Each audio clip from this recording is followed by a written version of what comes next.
বহু আগে একজন সম্রাট ছিল। সম্রাট তার রাজত্ব অনেক বিশাল হয়ে গিয়েছিল। এমন সময় সেই সম্রাট ঘোষণা করল, আমার দেশের মধ্যে আমি একজন বিচক্ষণ ছেলে চাই, যার হাতে আমি বাকি অর্ধেকটা দেখভালের দায়িত্ব দেব। বাকি অর্ধেকটা তাকে দেখভালের দায়িত্ব দেব। এমন একজন বিচক্ষণ আমি আমার যুবক চাই। এমন একজন বিচক্ষণ যুবক আমার লাগবে, যার হাতে আমি অর্ধেকটা সাম্রাজ্যের দায়িত্ব দিয়ে দেব। হে তরুণ যুবকেরা, হে আমার বন্ধুরা, হে আমার মুরব্বিয়ানিরা, এমন সময় দেখতে পাওয়া যায় ভাইরা আমার, এলাকার ভিতরে ঢেরা পিটিয়ে দেওয়া হলো। তখন তার বিজ্ঞাপন করার ব্যবস্থা ছিল না, তখন তার অ্যাড দেওয়ার ব্যবস্থা ছিল না, তখন ঢেরা পিটিয়ে দেওয়া হতো। ভাই আমার ঢোল নিয়ে বাজিয়ে দিয়ে বুঝিয়ে দেওয়া হতো, বাদশা রাজদরবারে এসব ভাই আমার ঢোলক বাজিয়ে দিয়ে ঢেরা পিটিয়ে দেন, বলা হতো বাদশার রাজদরবারে অমুক দিনে অমুক সময় হাজির হও। এই তরুণ যুবকেরা, হাজার হাজার মানুষ বাদশার রাজদরবারে নির্দিষ্ট দিনে নির্দিষ্ট সময় হাজির হলাম। বাদশা সিংহাসনে বসে আছেন। সেই সময় বাদশা সিংহাসনে বসে সেখান থেকে দাঁড়িয়ে উঠে আওয়াজ দিলেন, আমি আমার দেশের মানুষকে কেন ডেকেছি জানো? তার কারণটা কি জানো? শুনে রেখে দাও। কারণটা হলো, আমার বিশাল সাম্রাজ্য হয়ে গেছে। এই বিশাল সাম্রাজ্য আমি একা চালাতে বড় অসুবিধা হয়। আমি একটা বিচক্ষণ বুদ্ধিমান যুবককে আমি খুঁজছি, যার হাতে অর্ধেকটা আমি রাজত্ব দিতে চাই। কারা কারা রাজি আছো? কারা কারা নিতে পারবেন? কারা কারা নেবেন? কিন্তু আমার তিনটে প্রশ্নের উত্তর দিতে হবে। তিনটে প্রশ্নের উত্তর যদি দিতে পারো, তিনটে প্রশ্নের উত্তর কারা কারা দেবেন? যদি তিনটে প্রশ্নের উত্তর দিতে পারো, আমি তা বুঝে নেব যে ছেলেটি বিচক্ষণ, ছেলেটির মেধা আছে, বুদ্ধিমান।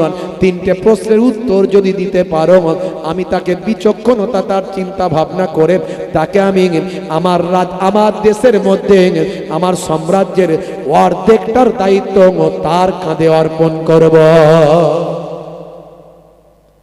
ভাই আমার তিনটে প্রশ্ন, তো প্রশ্ন যাই করুক না, হাত তো এখন তুলে দিই। এমন পাবলিক আছে না নাই?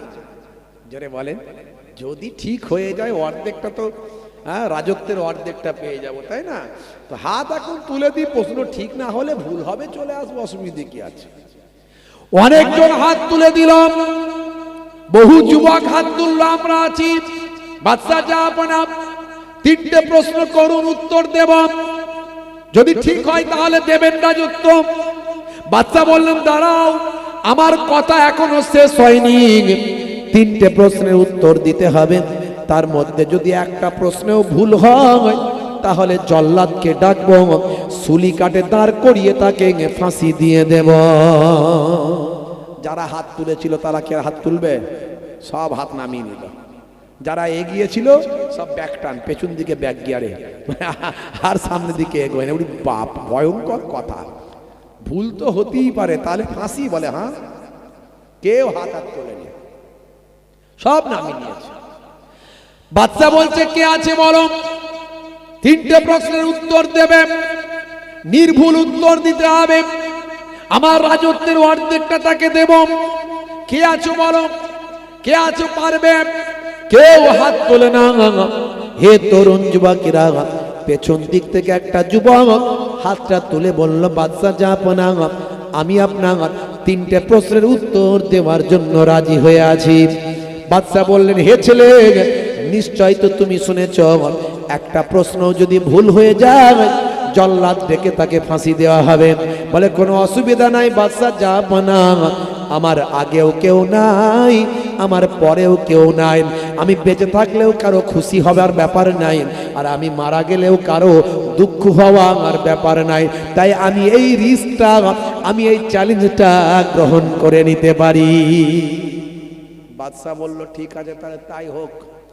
বলে, বলেন আপনার তিনটে প্রশ্ন। সেই সময় বাদশা বললেন, শোনো হে দুনিয়ার মানুষ, শুনে রেখে দাও। এমন কোন জিনিস বলো, এমন কোন জিনিস যেটা অনেক মূল্যবান, যেটা অনেক মূল্যবান কিন্তু মানুষ নিয়ন্ত্রণ করতে পারে না। এমন কোন জিনিস পৃথিবীতে আছে যেটা অনেক মূল্যবান কিন্তু মানুষ নিয়ন্ত্রণ করতে পারে না?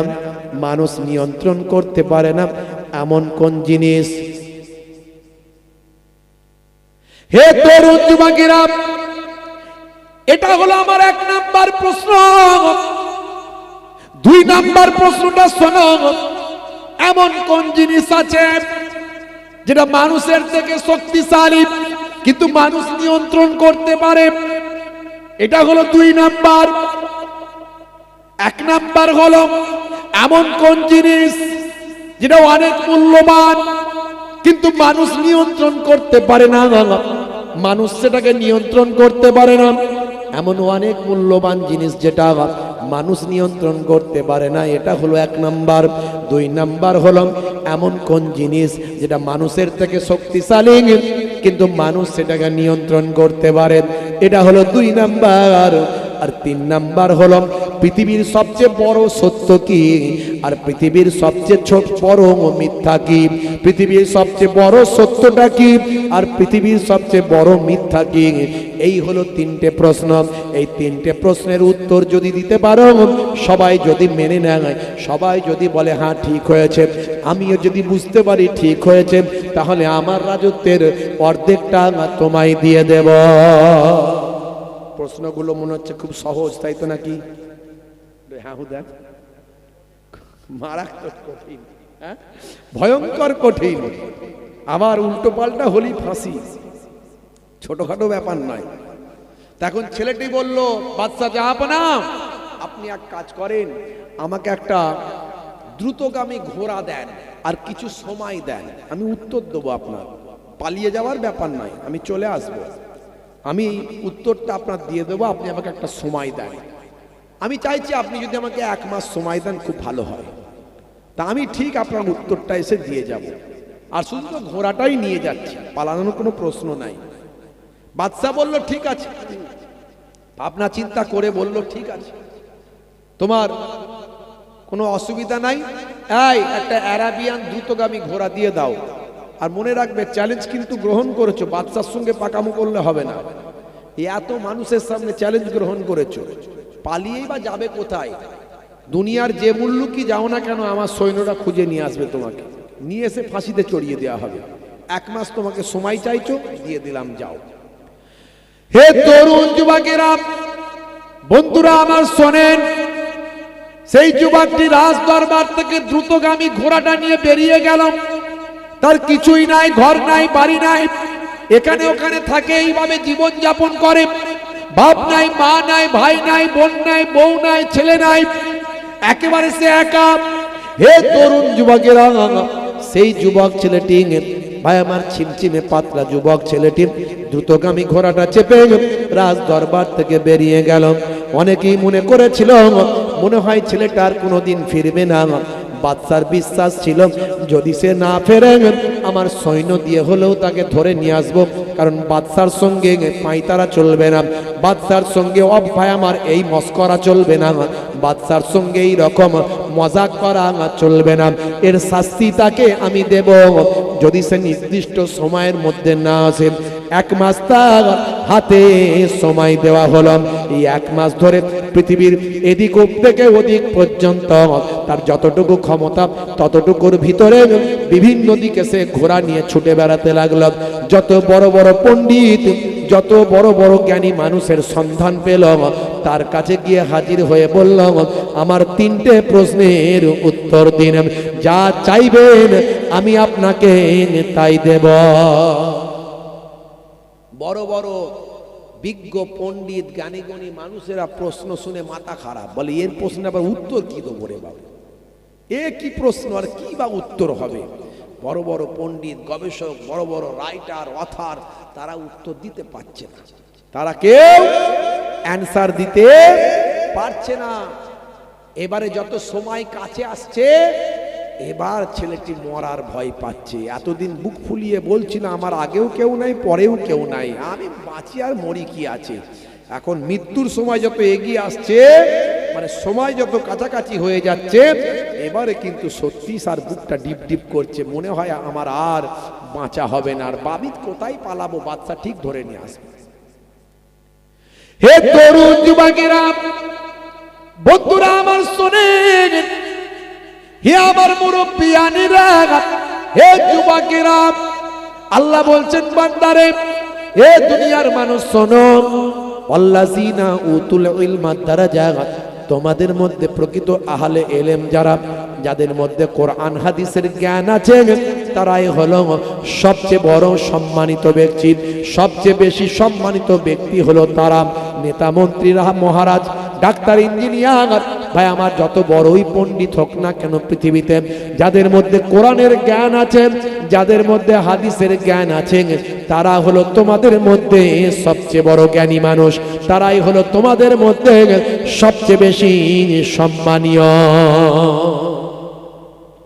কোরআনের ওসিলায়, হাদিসের ওসিলায়, আল্লাহ এবং নবীর জন্য আলেমে হাক্কানীদের অনেক সম্মান। কিন্তু সে আলেমরা এখন ভাই আমার কি বলবো, একটা এক শ্রেণীর আলেম শুধু পড়ে শুনে আলেম হয়েছে দুনিয়াবি ফায়দার জন্য। এখনকারের একটা শ্রেণীর আলেম, তাদের মধ্যে বা আমল নাই, মানে আমলওয়ালা, যা পড়েছি তা অ্যাপ্লাই করছি, যা জানে সেটাকে পৃথিবীতে অ্যাপ্লাই করে, এই রকম আলেম আজকাল কমে গেছে। এখন দেখছে বেশ ভালোই তো ওয়াজ করলি, ভালো ইনকাম, একটু গলাটাকে বাগালে আর পড়াশোনার দরকার নাই। এখন বিনা পড়েও তো কত বক্তা, আবার পড়াশোনা করেও আলেম আবার হয়েছে, কিন্তু বা আমলওয়ালা নাই, নামাজ নাই, শরিয়ত নাই, দিন নাই, আদর্শ নাই, আখলাক নাই, মুআমেলা নাই, ভাই আমার চরিত্র নাই, কালচার নাই, ভাই আমার কি বলবো, নাই সেগুলো। গীবত, চগলখড়ি এইসব নিয়ে আছে। মজলিসে বসে বসে একে আলেম আর এক আলেমের সমালোচনা করছে, নাম ধরে ধরে গীবত করছে, চগলখড়ি করছে, বুঝতে পারছেন? যেগুলো তারা ওয়াজে বলছে সেগুলো অ্যাপ্লাই করে না। এখন এরকম আলেম আছে। আবার অরিজিনাল হাক্কানি আলেমও আবার আছে, যারা হলো নবীদের ওয়ারিস। জোরে বলুন সুবহানাল্লাহ। জোরে হবে না? এরা হাক্কানি আলেম আমাদের খুঁজে বের করতে হবে।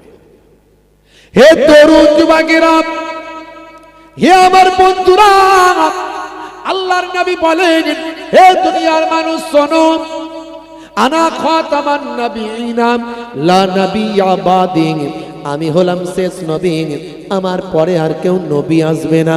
তবে মনে রাখবেন, আমার পরে আর কেউ নবী আসবে না। তবে কাল কিয়ামত পর্যন্ত নবীর দরজা বন্ধ হলেও বেলায়েতের দরজা খোলা থাকবে।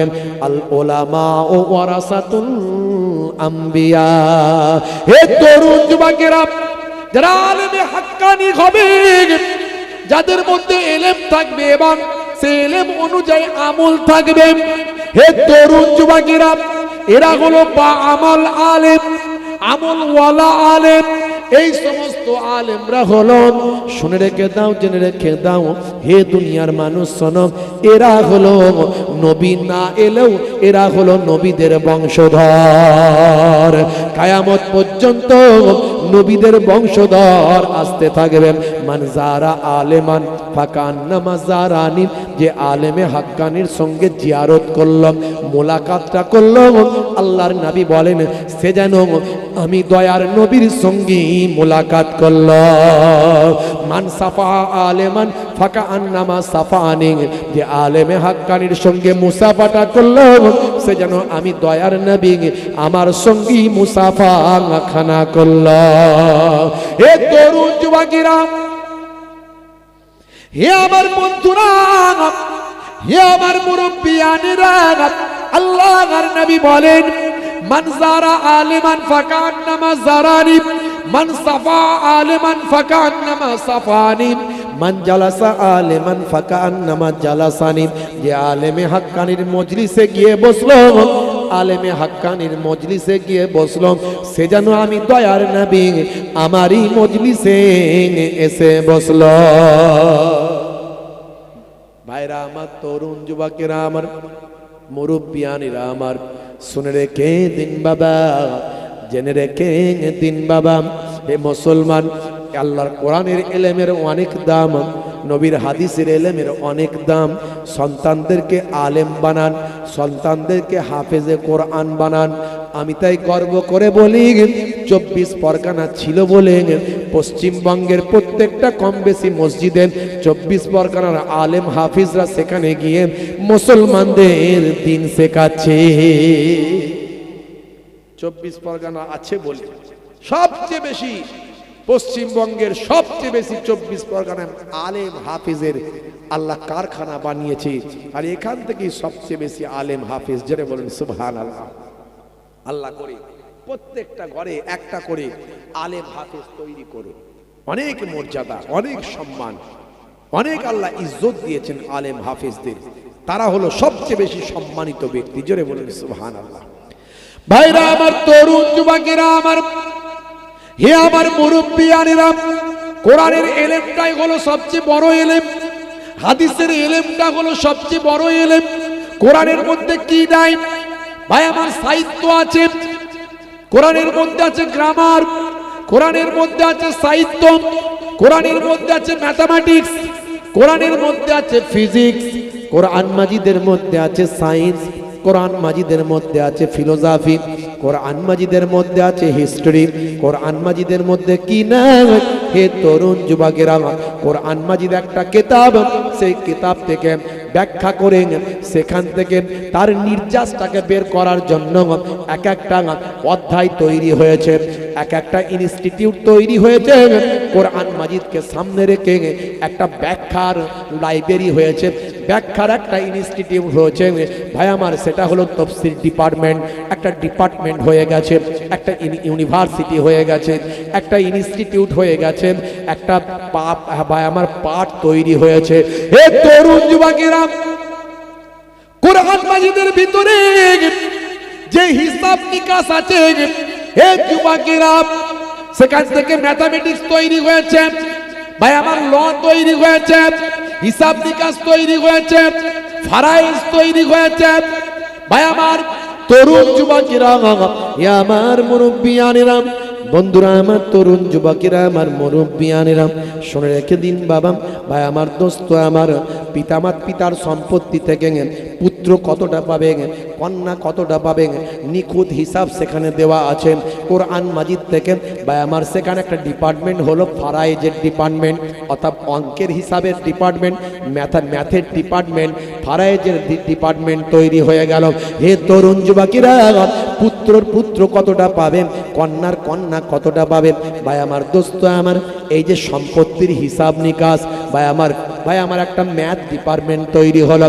হে যুবকেরা, হে আমার বন্ধুরা, কোরআন মাজিদকে সামনে রেখে ল সেকশন তৈরি হলো, আইন বিভাগ তৈরি হলো, বিচারক হলো, কাজী হলো ভাই আমার। হে যুবকেরা, হে আমার মুরব্বিয়ানেরা, শুনে রেখে দিন বাবা, জেনে রেখে দেন, কোরআন মাজিদকে সামনে রেখে কোনটা হারাম, কোনটা হালাল, কোনটা জায়েজ, কোনটা না জায়েজ, কোনটা চলবে, কোনটা চলবে না, কোন কাজটা করা যাবে, কোনটা করা যাবে না, এইভাবে একটা ইসলামিক ল সেকশন তৈরি হয়ে গেল।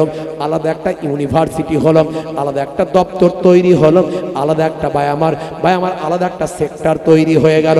এ যুবকেরা, হিস্ট্রি তো আছেই, লুত নবীর জামানার ইতিহাস, হুদ নবীর জামানার ইতিহাস, ইব্রাহিম নবীর জামানার ইতিহাস, মুসা নবীর জামানার ইতিহাস, ইতিহাসের ডিপার্টমেন্ট তৈরি হলো, একটা ইতিহাসের একটা সেকশন তৈরি হয়ে গেল।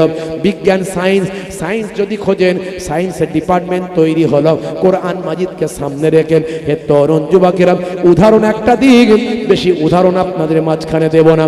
হে যুবকেরা, বন্ধুরা আমার, শোনেন, 1450 বছর আগে সূরার নাম সূরা নাবাব, আয়াত নাম্বার হলো 10।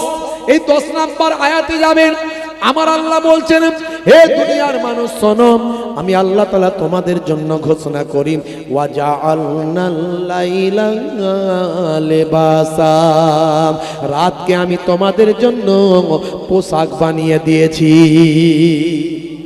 পোশাকের কাজ ঢেকে রাখা না ফাঁকা রাখা? আপনারা সবাই কি বলেন? ফাঁকা রাখা কেউ বলছে না তো? পোশাক কি করেছে? শরীরকে ঢেকে রেখেছে। আল্লাহ বলছেন রাতকে তোমাদের জন্য পোশাক বানিয়েছি, তার মানে রাতের বেলা তুমি এমন ভাবে থাকবে রাত যেন তোমাকে ঢেকে রাখে। জোরে হবে না? জোরে হবে না।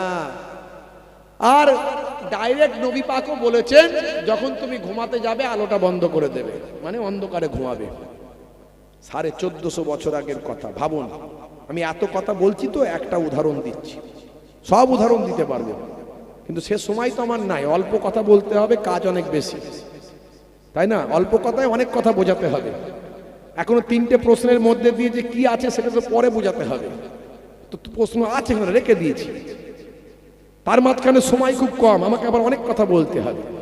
শুধু তো আমি 3টে প্রশ্নের উত্তর দিয়ে চলে গেলাম, আপনি সকালবেলা ও কি আজ হলো হুজুর 3টে প্রশ্ন শুধু উত্তর দিয়ে চলে গেল, হয়তো ওর মধ্যে অনেক কিছু আছে। তার পারিপার্শ্বিক আবার ডাইরেক্ট অনেক কিছু বোঝাতে হবে, আপনাকে কথা বলতে হবে। কেন আপনি কোরআন মাজিদ পড়বেন? কেন পৃথিবীর মানুষ কোরআনের পিছনে ছুটছে? কেন ক্যাসিয়া স্কেলের মতো মানুষ, গ্যারি মিলারের মতো মানুষ, জেনিফারের মতো মানুষ কোরআন মাজিদ পড়ে কোরআনে মুক্ত হলো? অনেক কথা, একটা উদাহরণ দিচ্ছি। উদাহরণ অনেক আছে আমার, কিছু কম বেশি 50টা এমন উদাহরণ দিতে পারবো, আমার হৃদয়ে রাখা আছে কম বেশি। ভাইরা আমার, রাতের বেলা আল্লাহ বললেন রাতকে তোমাদের জন্য পোশাক বানিয়েছি। পোশাকের কাজ হলো শরীরকে ফাঁকা রাখা, তাই তো নাকি? হ্যাঁ হুদান বলছে হ্যাঁ। বলছি পোশাকের কাজ শরীরকে ফাঁকা রাখা, বলছে হ্যাঁ। ও আজ শুনছেন তো নাকি? শরীরকে ঢেকে রাখা, তাই তো নাকি? হ্যাঁ। তো যাই হোক, পোশাকের কাজ শরীরকে ঢেকে রাখা। নবীও বললেন অর্থাৎ রাতকে তোমাদের জন্য পোশাক বানিয়েছি, মানে রাতের বেলা এমন ভাবে থাকবে রাত যেন, অন্ধকার যেন তোমাদের ঢেকে রাখে, তার মানে অন্ধকারের ভিতরে থাকবে। আর ডাইরেক্ট নবী পাক সাল্লাল্লাহু আলাইহি ওয়াসাল্লাম এই ব্যাখ্যাগুলো আরো ক্লিয়ার করে দিয়েছেন, হাদিসের মধ্যে আরো ব্যাখ্যাগুলো ক্লিয়ার হয়েছে। এই জন্য কোরআনের ব্যাখ্যা হাদিস বলা হয়। কোরআনের সবচেয়ে বড় ব্যাখ্যা হলো হাদিস। তো আল্লাহর নবী বললেন যখন ঘুমাতে যাবে লাইটটা বন্ধ করে দেবে। 1450 বছর আগের কথা এগুলো। আরবের মানুষ তখন কেমন ছিল আমি প্রথমেই বলার চেষ্টা করেছি। কোরআন মাজিদ কবে এসেছে? 1450 বছর আগে। আরবের মানুষ তখন অন্যায়, অত্যাচার, পাপাচারে লিপ্ত। তাদের মধ্যে এসব কথাবার্তা তো আসার কথা নয়, তাদের মধ্যে এই চিন্তা ভাবনা তো আসার কথা নয়। এ তরুণ যুবকেরা 1450 বছর আগে আল্লাহ বললেন রাতকে পোশাক বানিয়েছি, অর্থাৎ পোশাকের কাজ হলো ঢেকে রাখা। রাতের বেলা এমন ভাবে থাকবে রাত যেন তোমাদের ঢেকে রাখে। হে যুবকেরা, হে আমার মুরব্বিয়ানিরা, 1450 বছর আগে নবী বললেন যখন ঘুমাতে যাবে লাইটটা বন্ধ করে দেবেন। 1450 বছর আগে কোনো প্যাথোলজি ছিল না, কোনো আল্ট্রাসাউন্ড ছিল না, ইউএসজি মেশিন ছিল না, ইকো কার্ডিওগ্রাফি মেশিন ছিল না, বা আমার স্টেথোস্কোপ, ব্যারোমিটার, থার্মোমিটার ছিল না, কোনো বাবা গুগল ছিল না, কোনো বাবা এআই ছিল না। 1450 বছর আগে আর্টিফিশিয়াল ইন্টেলিজেন্স ছিল না, কোনো নাসা ছিল না, ইসরো ছিল না, বা আমার 3G 4G 5G 6G ছিল না। হে তরুণ যুবকেরা, 1450 বছর আগের কথা আজকের বিজ্ঞানের গবেষণা হলো, এই 21শ শতাব্দীতে বিজ্ঞানের ডেভেলপমেন্ট হলো। হে তরুণ যুবকেরা, বিজ্ঞানীরা গবেষণা করে দেখলাম রাতের বেলা যদি অন্ধকারের ভিতরে ঘুমানো হয় মাথার পেছন সাইড থেকে একটা হরমোন নিঃসৃত হয়। এই হরমোনটার নাম হলো মেলাটোনিন হরমোন। এই হরমোনটা মাথার পেছন সাইড থেকে বের হয়, শুধু কেবলমাত্র অন্ধকারের ভিতরে ঘুমালেই তবে বের হয়, অন্ধকারের ভিতরে না ঘুমালে এই হরমোনটা বের হবে না। এটা হলো স্পেশাল হরমোন। হে তরুণ যুবকেরা, এই স্পেশাল হরমোনটা এর নাম হলো মেলাটোনিন হরমোন। এই মেলাটোনিন হরমোনটা মাথার পেছন সাইড থেকে বের হয়ে রক্তের সঙ্গে মিশে গিয়ে আমাদের শরীরকে ক্যান্সারের মতো ভয়ঙ্কর জীবাণু থেকে রক্ষা করে দেয়। একটু কল্পনা করুন, ভাবুন কি কথা শুনছি আমরা। আজকে যেটা বিজ্ঞানের আবিষ্কার হলো 1450 বছর আগে কোরআনে সে কথা আগেই আল্লাহ লিপিবদ্ধ করে দিলেন। এর দ্বারাই প্রমাণ হয় কোরআন সত্য, নবী সত্য, আল্লাহ সত্য। এই জন্য কোরআনের জ্ঞান হচ্ছে সবচেয়ে উপরে। জোরে বলুন সুবহানাল্লাহ। বিজ্ঞান এখনো সারা বিশ্ব ব্রহ্মাণ্ডে যা আছে তার 1% আবিষ্কার করতে পারেনি। আর কিছু মানুষ বিজ্ঞান বিজ্ঞান করে লাপায়, বলে বিজ্ঞান যা বলেছে ওটাই ঠিক, বাকি সব ভুল। হ্যাঁ, বিজ্ঞান বলেছে নাকি বানর থেকে মানুষ, আগে নাকি মানুষের লেজ ফেস ছিল, এ ডাল থেকে ও ডাল ছুটে ছুটে বেড়াতো, তাই তো নাকি? তাহলে আমাদের পূর্বপুরুষরা তাই করতো নাকি? এ ডাল থেকে ও ডাল ছুটে ছুটে বেড়াতো, বানরের মতো লাপাতো, তাই তো নাকি? বলে বানর থেকে আস্তে আস্তে নাকি মানুষ হয়ে গেছে। কিছু যুবক ছেলে বলে তাই ভালো, ওটাই ঠিক। হ্যাঁ, এই হুজুরদের কথা ভুল, কোরআন আবার ঠিক বলে নাকি? কোরআন বলে ধর বাবু, সব কথা ঠিক নয়। আমার আল্লাহ তাআলা কম বেশি আজ থেকে ৯০০০ বছর আগে পৃথিবীর বুকে বিনা পিতায় বিনা মাতায় আমার আল্লাহ কুদরতি ক্ষমতায় ভাই আমার প্রথম নিজের মাটির পুতলা থেকে, মাটি থেকে, পানি থেকে শুরু করে পঞ্চ ভাই আমার আপনার বিভিন্ন রকম উপাদান দিয়ে, 5টা উপাদান দিয়ে আমার আল্লাহ প্রথম হযরতে আদম নবীকে পুতলা বানিয়েছিলেন। সেই পুতলা তৈরি আজও হয় দেখবেন রাস্তাঘাটে, কিন্তু রূহ নাই। আমার আল্লাহ রূহ দান করে আদম নবীর নাকের ভিতর থেকে শরীরের ভিতরে রূহটাকে দিলেন।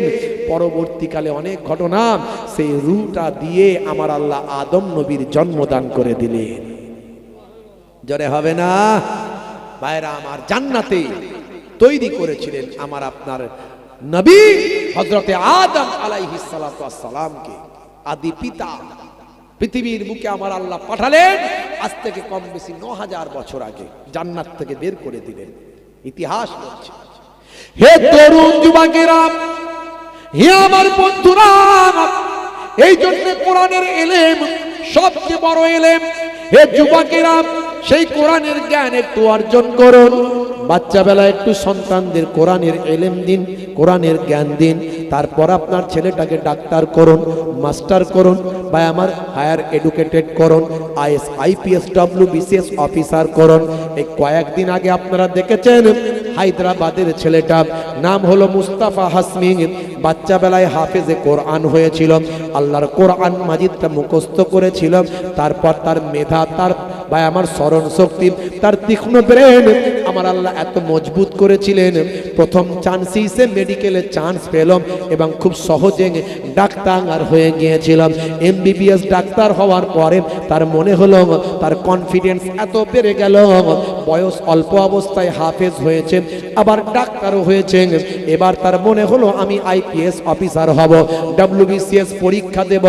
হে তরুণ যুবকেরা, হে আমার মুরব্বিয়ানেরা, এক চান্সে ডব্লিউবিসিএস পরীক্ষা দিয়ে তিনি আইপিএস অফিসার হয়ে গেলেন। ঝাড়খণ্ডের মতো জায়গায় সেখানে তিনি পোস্টিং থেকে মানুষের খেদমত করছেন, সমাজের খেদমত করছেন, অসহায় মানুষদের সেবা করছেন, নবীর আদর্শ মানুষের কাছে ছড়িয়ে দিচ্ছে। কোরআনের ইলম আপনাকে উচ্চ জায়গায় পৌঁছে দেবে। শুধু আপনি ইমাম সাহেব হওয়ার জন্য কোরআন শিখবেন তা নয়, কোরআন শিখবেন ভাই আমার পৃথিবীর শ্রেষ্ঠ মানুষ হওয়ার জন্য। কোরআন আপনাকে সে জ্ঞান দেবে, ইলম দেবে। আজকে পৃথিবীর বড় বড় ভাই আমার জায়গায় কোরআন নিয়ে গবেষণা হচ্ছে, নবীর আদর্শ নিয়ে গবেষণা হচ্ছে। ভাইরা আমার, তরুণ যুবকেরা আমার, মুরব্বিয়ানেরা আমার, সেই কোরআন মাজিদ আপনার আমার পরিপূর্ণ জীবন ব্যবস্থা।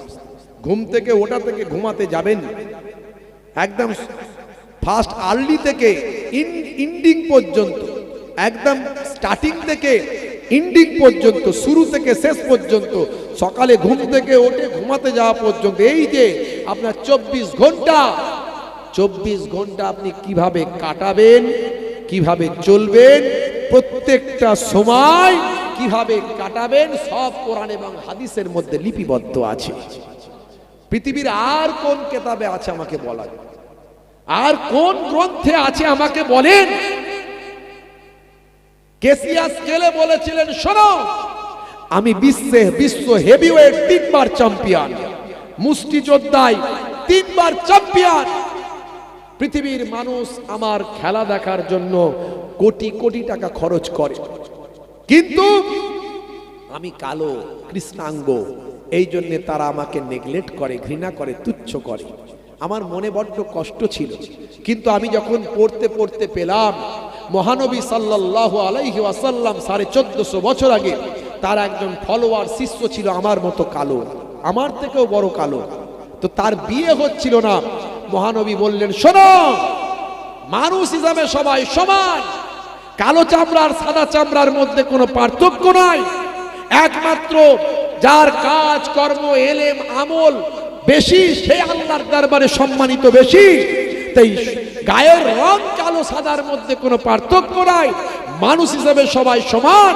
তুমি কালো বলে তোমার বিয়ে হচ্ছে না, কোনো মেয়ের বাপ তোমায় বিয়ে দিচ্ছে না, আমি নবী দেখছি, দাঁড়াও মদিনার সবচেয়ে যে সুন্দরী সেই নারীর সঙ্গে আমি তোমার বিয়ে দেব। জোরে হবে না? আর পৃথিবীর মানুষকে এই মেসেজ দেব, ইসলামে কালো আর সাদার কোনো পার্থক্য নাই। এই নিউজ যখন পেলেন কেসিয়াস ক্লের মতো মানুষ, কেসিয়াস মার্সেলাস ক্লে, তখন তিনি চিন্তা করলেন, হাই রে হাই, 1450 বছর আগে যে পৃথিবীতে মহামানব এসেছিলেন, 1450 বছর পরের আমি কেসিয়াস ক্লের দুঃখ দূর করেছিলেন সেই নবী আমার প্রকৃত গুরু, সেই নবী আমার মহানায়ক, সেই নবী আমার মহাপথ প্রদর্শক, সেই নবীর আমি শিষ্য হয়ে মুহাম্মদ আলী ক্লে হয়ে গেলাম।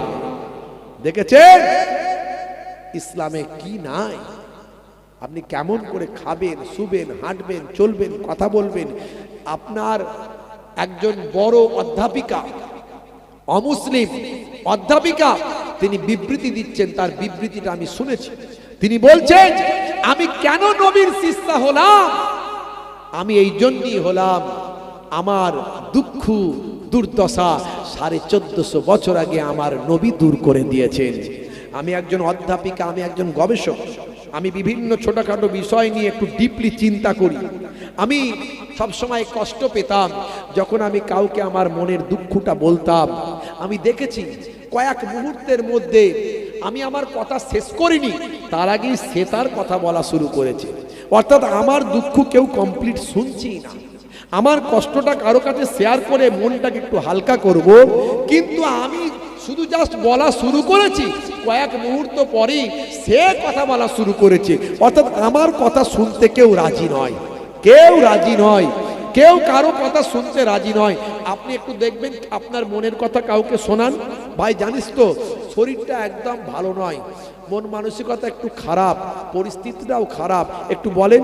সে তখন ভাবে তোর কি শরীর খারাপ, তোর থেকে আমার বেশি শরীর খারাপ। মানে আপনার কথা তো পুরোটা শুনবি না, তার আগে নিজের কথা বলা শুরু করে দেবে। এইরকম মানুষ আপনি পাবেন না যে কমপ্লিট আপনার কথাটা সে শুনবে, অন্তত একটা সময় পর্যন্ত শুনে আপনাকে স্বস্তি দেবে। 1450 বছর আগে নবী বলেছেন, ভাই আমার ওই ম্যাডাম বলছেন, ওই অধ্যাপিকা বলছেন, নবীর যখন আমি হাদিসটা পড়লাম, নবী বলছেন যদি তোমার কাছে কেউ তার দুঃখ কষ্টের কথা বলে, তুমি মন দিয়ে তার কথাটা শোনো, যাতে করে তার হৃদয়টা পরিশুদ্ধ হয়, পরিতৃপ্ত হয়। জোরে বলুন সুবহানাল্লাহ। আমি পড়ে মুগ্ধ হলাম, আমি জেনে মুগ্ধ হলাম, আমি বিশ্বাস করলাম যে নবী সামান্য আমার এই দুঃখের কথাও খবর রেখেছেন, সেই নবী তো আমার পথ প্রদর্শক হবেন, তিনিই তো মহানায়ক মহাগুরু হবেন। আমি তার শিষ্যত্ব গ্রহণ করেছি।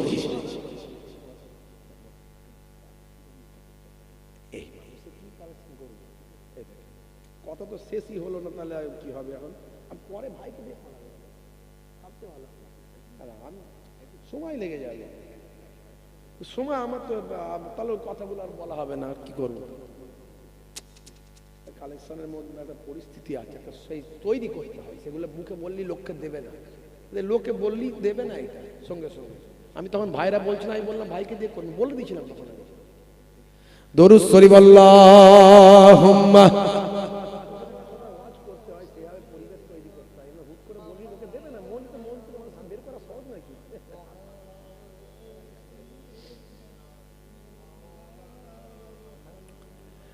হাজারো ব্যথা বেদনার পরে ফিরে আসুনি তুমি আপন ঘরে, দিনের আলো তুমি ছড়িয়ে দিতে চলে গেলে মদিনায় মক্কা ছেড়ে। হে রাসূল তোমাকে ভুলি আমি কেমন করে? জোরে হবে না, জোরে হবে না।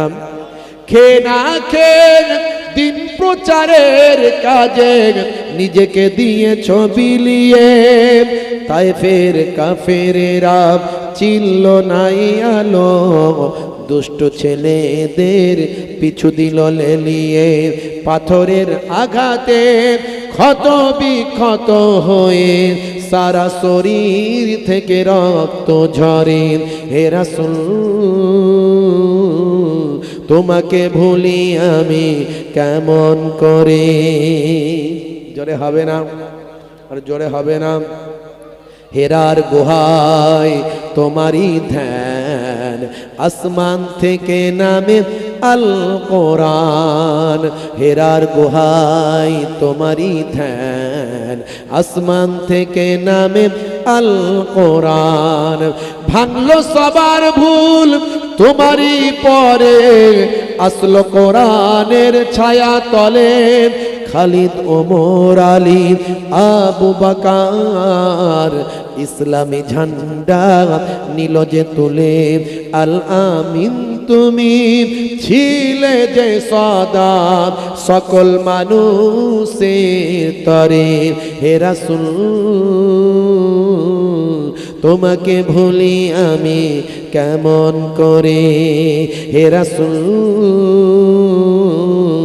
তোমাকে ভুলি আমি কেমন করে। আল্লাহুম্মা সাল্লি আলা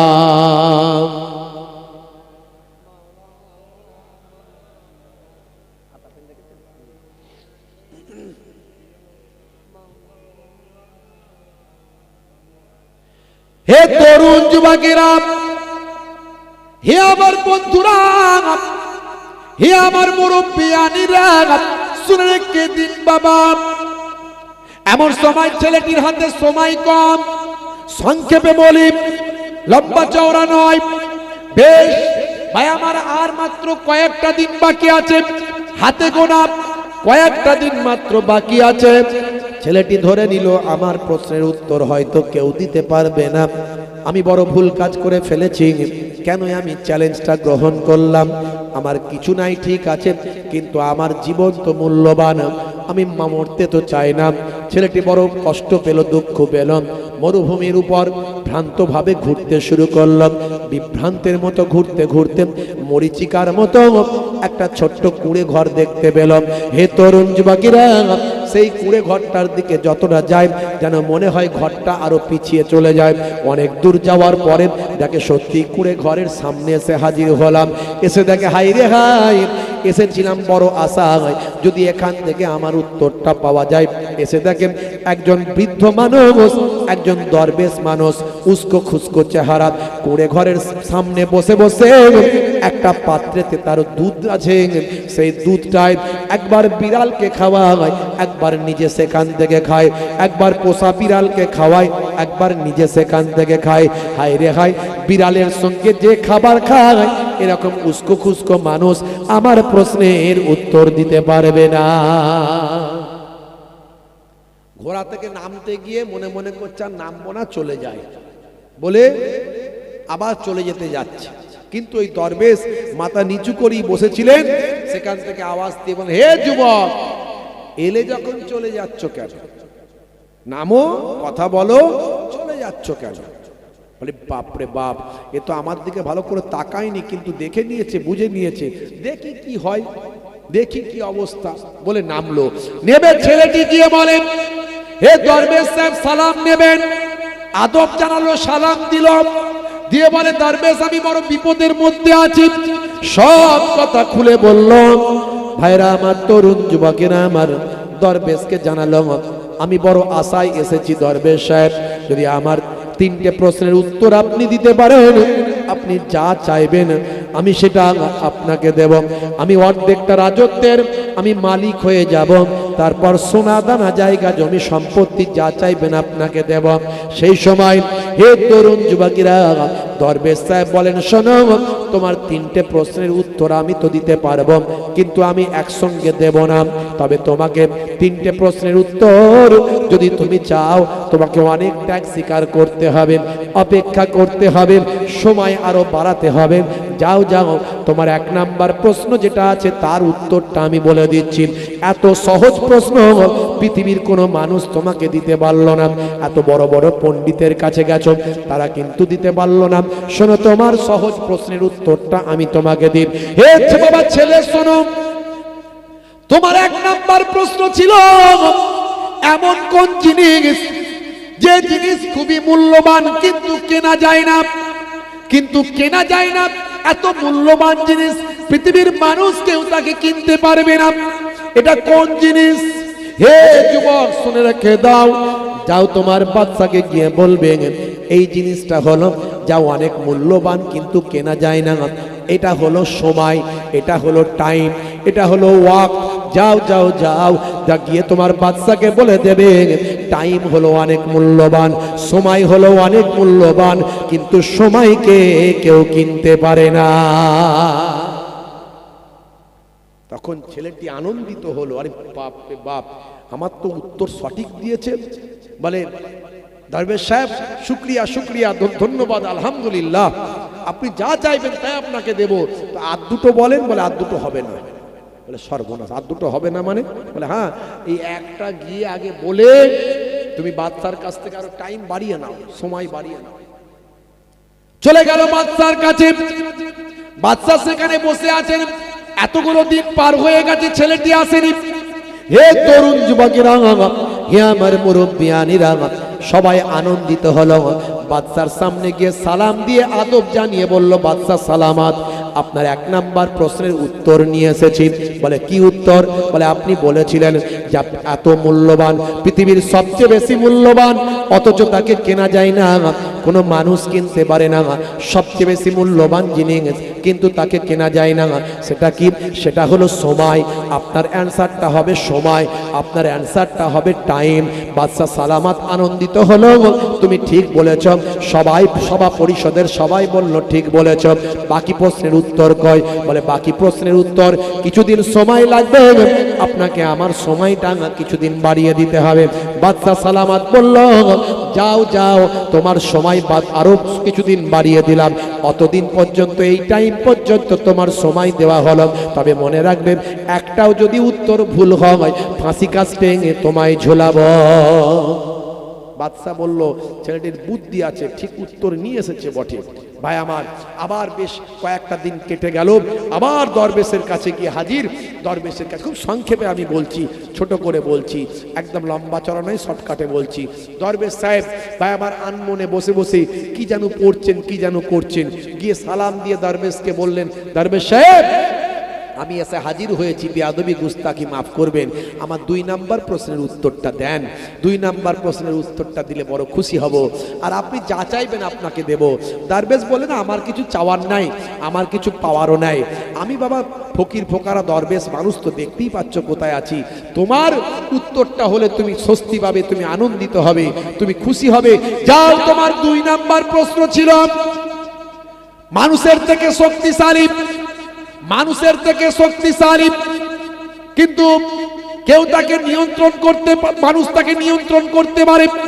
তোমার 2 নম্বর প্রশ্ন ছিল এটা কোন জিনিস, এটা কোন জিনিস যা মানুষের থেকে শক্তিশালী কিন্তু মানুষ সেটা নিয়ন্ত্রণ করতে পারে। এটা হলো তোমার 2 নাম্বার প্রশ্ন।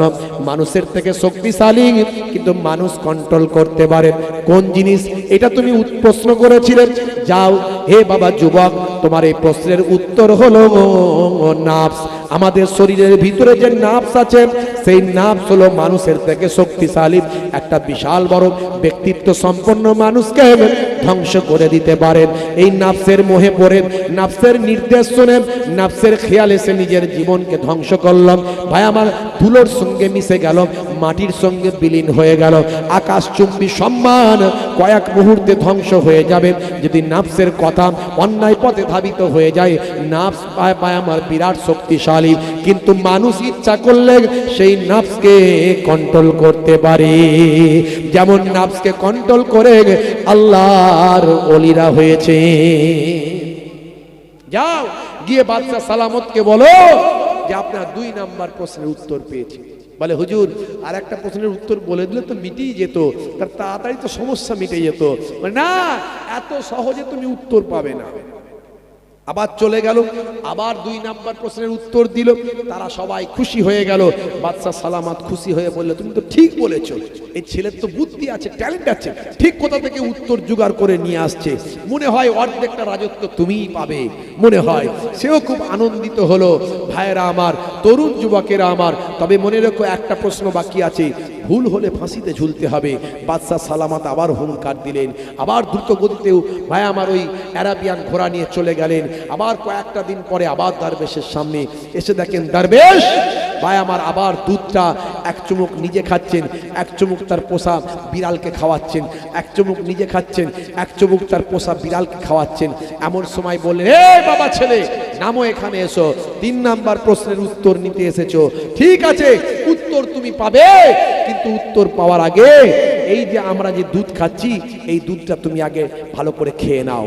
তখন সে বলে, সর্বনাশ, এ বিড়ালের ছোটোওয়ালা দুধ, এ তো কি রে দরবেশ মানুষ খাচ্ছে, এটা আমি কোনোদিন খেতে পারি? হ্যাঁ, এ বিড়ালের ছোটোওয়ালা দুধ এবার খাওয়া যায় নাকি? বাইরে আমার কিন্তু উপায় নাই, নাক মুখ টিপে এখন উত্তর নিতে হবে। এই চিন্তা করে ভাই আমার বিড়ালের ছোটোওয়ালা দুধ নাক মুখ থেকে ভাই আমার খেয়ে নিল। খেয়ে নিয়ে মনটা বড় খারাপ, কি বিপদে পড়লাম, আজকে আমাকে এই রকম দুধ খেতে হচ্ছে, এই পশুর একটা পশুর দুধ, মুখ দেওয়া দুধ আমাকে খেতে হচ্ছে, কি ঘৃণা লাগছে। কিন্তু তারপরও হুজুর বললেন, দরবেশ বললেন, শোনো হে যুবক, শুনে রেখে দাও, তোমার মধ্যে আছে অহংকার, তোমার মধ্যে আছে তাকাব্বুরি, তোমার মধ্যে আছে আমিত্ব, তোমার মধ্যে আছে লোভ, তোমার মধ্যে আছে লালসা। আমি তোমাকে এই একটা পশুর ঝুটা ওলা মুখ দেওয়া আমি দুধটা খাইয়ে তোমার ওই সমস্ত অন্যায়গুলো তোমার হৃদয় থেকে বের করার চেষ্টা করলাম। তবে শোনো, তুমি কিসের পিছনে ছুটছো, কিসের পিছনে ছুটছো? তোমার 3 নাম্বার প্রশ্ন ছিল, হে যুবক শোনো, পৃথিবীর সবচেয়ে বড় সত্য কি, পৃথিবীর সবচেয়ে বড় মিথ্যা কি? হে যুবক শুনে রেখে দাও, উত্তরটা নাও আর জীবনটা পরিবর্তন করো, উত্তরটা নাও আর জীবনটা পরিবর্তন করো। হে যুবক শুনে রেখে দাও, পৃথিবীর সবচেয়ে বড় সত্য হলো, পৃথিবীর সবচেয়ে বড় সত্য হলো মৃত্যু। তোমাকে মারা যেতেই হবে, তুমি যত বড়ই যাই হও না কেন তোমার মৃত্যু হবে। এটা হলো পৃথিবীর সবচেয়ে বড় সত্য। আর পৃথিবীর সবচেয়ে বড় মিথ্যা, সেটা হলো জীবন। এই জীবনের লোভ লালসা, এই যে হায়াত, আরো চাই আরো চাই, আরো বড় হব, আরো মহান হব, আরো গাড়ি বাড়ির মালিক হব, এই জীবন তুমি পরিচালনা করছো। আজকে তুমি সাম্রাজ্যের মালিক হতে চাও, এই জীবন হলো সবচেয়ে বড় মিথ্যা।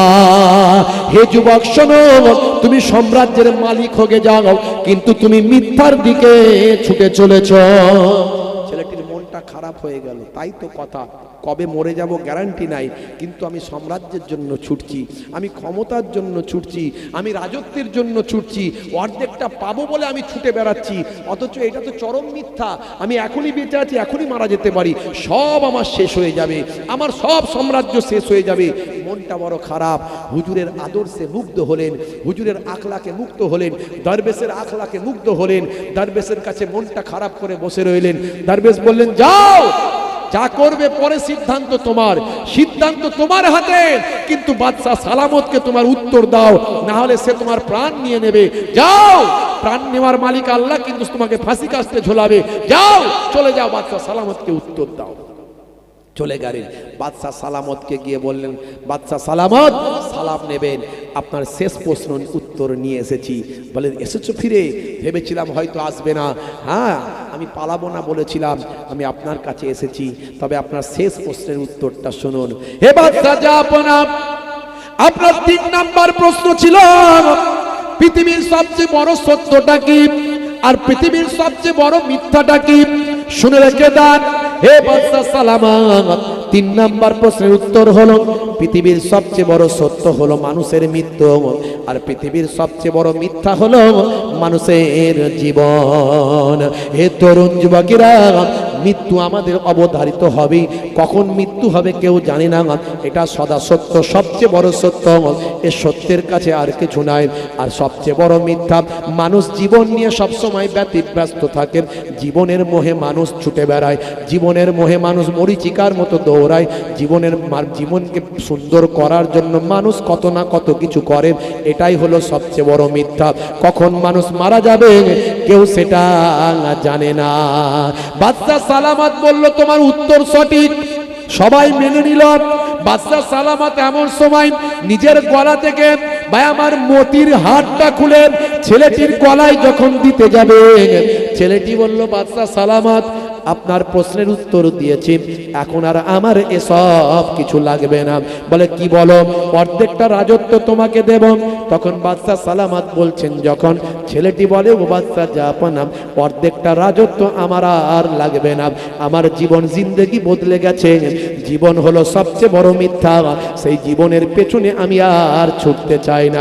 আমি অতি সাধারণভাবে জীবন যাপন করে আমার গুরু, আমার যিনি গুরু, আমার পথ প্রদর্শক, আমার যিনি শেখ, আমার যিনি হুজুর, সেই দরবেশের আদর্শের পথে আমি চলতে চাই। জোরে হবে না? আমি আপনাদের কাছে এই দ্বারাই কি বোঝাতে চাইলাম, আল্লাহর কোরআন রাসূলের হাদিসের পথে আসুন। যে যে অবস্থায় আছে আল্লাহর কাছে শুকরিয়া আদা করুন। লোভ লালসা অহংকার তাকাব্বুরি এসব থেকে দূরে থাকুন। আদর্শ মানুষ হন, আল্লাহ আল্লাহ করুন, আল্লাহর নির্দেশের পথে চলুন, জীবনটা ধন্য হয়ে যাবে। আমার আল্লাহ আপনাকে আমাকে কবুল ও মঞ্জুর করে নেবেন। পৃথিবীর মানুষ স্যালুট করবে, আর মারা যাওয়ার পরে ফারিস্তারা স্যালুট করবে। জোরে বলুন সুবহানাল্লাহ। জোরে হবে না? আপনাদের খেদমত থেকে বিদায় নেব। হাতে মাত্র 10টা মিনিট সময়। একটু যদি ভাইরা আমার, আপনাদের যে সম্পদ, যেটা জীবন, মানে যেটা মিথ্যা, যেটা সবচেয়ে বড় মিথ্যা, মানে সেটাই তো সম্পদ, সেটাই তো জীবন। যে জীবন নিয়ে আমরা ব্যস্ত, যে অর্থ নিয়ে আমরা ব্যস্ত, আমরা সবসময় অর্থ বাড়াতে চাই, গাড়ি বাড়াতে চাই, জমি বাড়াতে চাই, জায়গা বাড়াতে চাই, ভাই আমার সম্পদ বাড়াতে চাই, কারবার বাড়াতে চাই, দোকান বাড়াতে চাই, ভেরি বাড়াতে চাই। সেটাই তো আমাদের জন্য সবচেয়ে বড় মিথ্যা। এটাই হলো জীবন। সেটা কখন চলে যাবে, কখন জীবন প্রদীপ শেষ হয়ে যাবে। সেখান থেকে কিছুটা এই রকম দিনের মাহফিলে যদি অল্প একটু দেন, তাহলে আবার মানুষ এই জীবন মুখ, ভাই আমার, মানুষের জীবনটা আরো সুন্দর হবে, আরো সর্বাঙ্গীন সুন্দর হবে, আরো মানুষ মৃত্যু সম্পর্কে অনুধাবন করবে, মানুষ সৎ হবে, অনেস্ট হবে, নামাজি হবে, দিনদার হবে। ভাইরা আমার, দান করলে মাল কমে না। কোরআন মাজিদে আল্লাহ বলেছেন মান জাআ বিল হাসানাতে ফালাহু আসরু আমসালিহা, এক দিলে আমি আল্লাহ 10 দেব। ভাইরা আমার, আল্লাহর নবী বলছেন তোমাদের কাছে দুটো জিনিস রেখে দিয়ে গেলাম, তারাক্তু ফীকুম মা ইন আখাযতুম বিহি লান তাদিল্লু কিতাবাল্লাহি ওয়া ইতরাতি আহলা বাইতি। আমি তোমাদের কাছে দুটো জিনিস রেখে দিয়ে গেলাম, একটা হলো কোরআন মাজিদ, আর একটা হলো আহলে বায়াত। সেই পাক পাঞ্জাতন আহলে বায়াত, আল্লাহর নবী আম্মা জান ফাতেমাতুজ জোহরা, আল্লাহর নবীর কলিজার টুকরা জামাতা শেরে খুদা আলী মুর্তজা, ইমাম হাসান, ইমাম হুসাইন রাদিয়াল্লাহু তাআলা আনহুমা।